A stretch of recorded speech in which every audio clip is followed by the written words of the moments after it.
Pessoal, beleza? Mais um vídeo e hoje nós vamos falar um pouquinho sobre mídia e comunicação, matéria que começa o nosso conteúdo de sociologia agora com o pessoal do segundo ano. Nós vamos estudar rádio, televisão, internet e também talvez o mais recente agora, a novidade que são as plataformas em streaming. Nós vamos também falar um pouquinho sobre elas.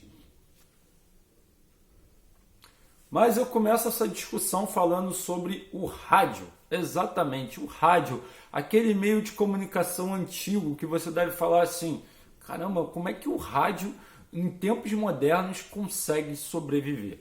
Bom, vamos pensar no princípio do rádio. O rádio, ele sempre esteve presente na vida das pessoas. Afinal, muitas pessoas puderam acompanhar notícias que mudaram o mundo, viveram momentos felizes com o seu clube de futebol através do rádio. O rádio é meio que uma tradição das pessoas. As pessoas ligam o rádio para se informar quando estão no trabalho, quando estão no trânsito, e todas as vezes que elas têm a oportunidade, elas escutam rádio. É lógico que nos tempos atuais o rádio ele acabou ficando um pouquinho de lado, mas por competência das emissoras de rádio, elas se reformularam e hoje as grandes emissoras de rádio continuam atuando de forma diferente. Talvez hoje fazendo mais conteúdo pela internet do que necessariamente pelas estações de rádio como no passado. Mas aqui no Brasil o rádio tem um papel ímpar e fundamental. Afinal, foi através do rádio que ritmos musicais aqui no Brasil que não eram tocados ou que não eram conhecidos passaram a ser conhecidos através das ondas do rádio. E é isso que nós vamos falar agora um pouquinho. A primeira transmissão de rádio no Brasil aconteceu no dia 7 de setembro de 1922, ano da Semana de Arte Moderna aqui no Brasil. O presidente Epitácio Pessoa foi pessoalmente fazer a primeira transmissão de rádio no Brasil. Então, apenas em 20 de abril de 1923, aconteceu a criação da Rádio Sociedade do Rio de Janeiro. Só em 1930 que o rádio começou a ganhar aspectos comerciais como nós conhecemos hoje. Mas foi no ano de 1940 que começou toda a estruturação técnica da parte do rádio. A partir daí começaram a se contratar pessoas para trabalhar na parte técnica e explodiu no Brasil as radionovelas. Exatamente, se você acha que novela é coisa de televisão, tu está muito enganado, meu amigo. Novela é coisa de rádio e as telenovelas faziam muito sucesso aqui no Brasil. Tanto impacto isso causou aqui no Brasil que começamos a chamar essa era de a era de ouro do rádio. Exatamente. É quando o rádio passou a ser, sim, o principal meio de comunicação das pessoas.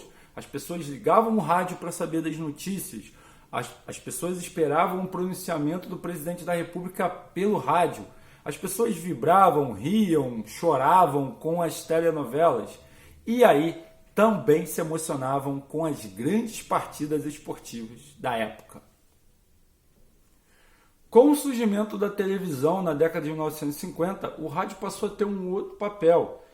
Em vez de telenovelas e noticiário, também o rádio deu espaço para que começassem a passar programas de música no rádio. E é isso que acontece hoje em dia. A maioria dos programas do rádio são programas voltados à parte musical. Então, os cantores da época, os cantores que se destacam hoje, eles tocam no rádio. E geralmente é o rádio o ponto de entrada de uma música nova.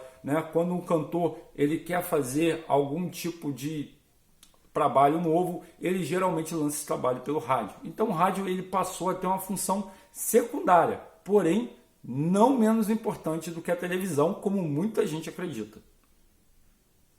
Também é preciso destacar que o rádio, ele foi, além dessa transformação que ele foi vivendo por conta da televisão, outros gêneros musicais foram chegando até o rádio.